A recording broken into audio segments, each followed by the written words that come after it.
Hey Dakota, um, I love you so much, baby girl. I'm going to read you chapter 6 of Charlotte's Web right now. I miss you so much. The early summer days on the farm are the happiest and the fairest days of the year. Lilacs bloom and make the air sweet, and then fade. Apple blossoms come with the lilacs, and the bees visits around among the apple trees. The days grow warm and soft, school ends, and children have time to play and to fish for trouts in the brook. Avery often brought a trout home in his pocket, warm and stiff, and ready to be fried for supper. Now that school was over, Fern visited the barn almost every day to sit quietly on her stool. The animals treated her as an equal. The sheep lay calmly at her feet. Around the 1st of July, the work horses were hitched to the moving machine, and Mr. Zuckerman climbed into the seat and drove into the field all morning so you could hear the rattle of the machine as it went round and round while the tall grass fell behind the cutter bar in long green swatches. Next day, if there was no thunder or shower, all hands would help rake and pitch and load, and the hay would be hauled to the barn in the high hay wagon, with Fern and Avery riding at the top of the load. Then the hay would be hoisted, sweet and warm, into the big loft, until the warm barn seemed like a wonderful bed of timothy and clover. It was a find to jump in, and perfect to hide in. And sometimes Avery would find a little grass snake in the hay and would add it to the other things in his pocket. Early summer days are a jubilee time for birds. In the fields, around the house, in the barn, in the woods, in the swamps, everywhere, love and songs and nests and eggs.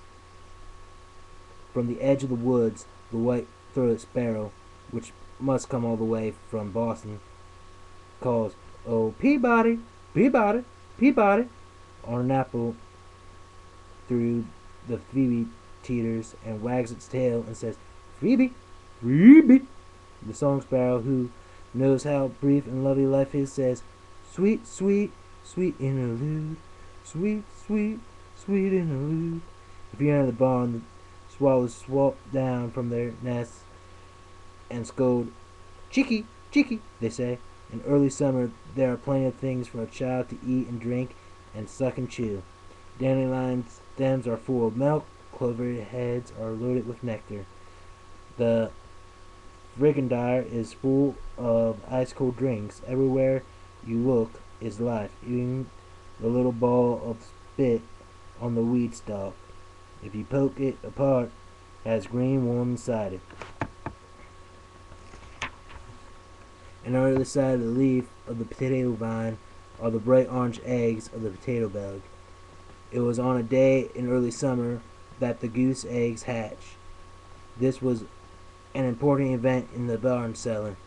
Fern was there sitting on her stool when it happened. Except for the goose herself, Charlotte was the first to know the gooselings had at last arrived. The goose knew a day in advance that they were coming. She could hear their weak voices calling from inside the egg. She knew that they were desperately cramped position inside the shell and were almost anxious to break through and get out. So she sat quite still and talked less than usual.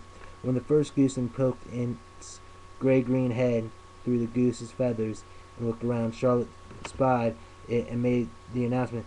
"I'm sure," she said, "that every one of us here will be gratified to learn that after 4 weeks of unremitting effort and patience on the part of our friend the goose, she now has something to show for it. The gooselings have arrived.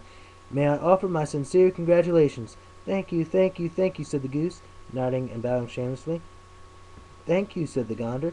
"Congratulations," said Wilbur. "How many gooselings are there? I can only see one." "There are 7," said the goose. "Fine," said Charlotte. "7 is a lucky number."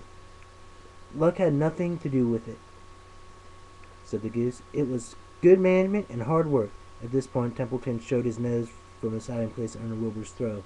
He glanced at the fern and crept cautiously towards the goose, keeping close to the wall. Everyone watched him, for he was not well liked. not trusted.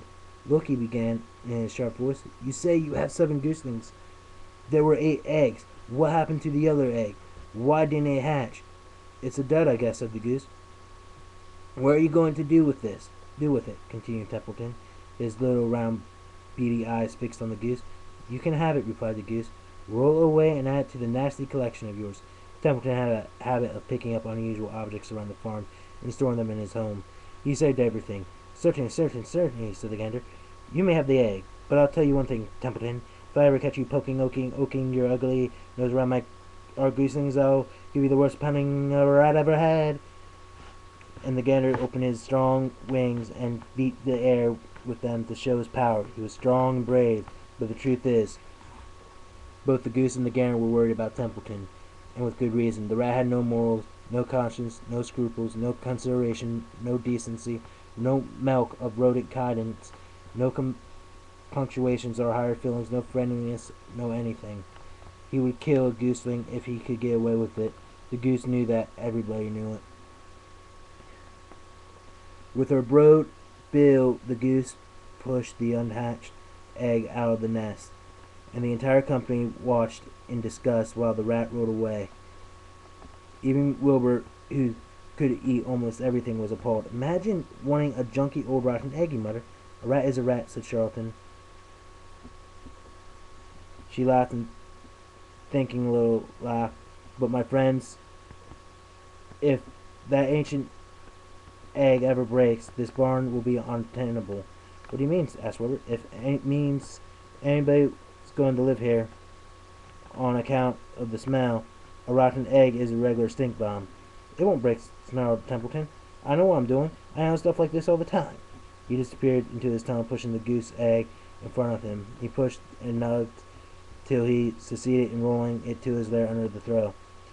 That afternoon, when the wind had died down and the barnyard was quiet and warm, the gray goose led her 7 gooselings off the nest and out into the world. Mr. Zuckerman spied them when he came with Wilbur's supper. Well, hello there, he said. Let's see, 1, 2, 3, 4, 5, 6, 7. 7 baby geese. Now, isn't that loving? Alright, baby girl, that is the end of the chapter. I love you so much, I wish I could hold you in my arms. And I can't wait till May when I can. You are my world, my heart. I love you, Dakota.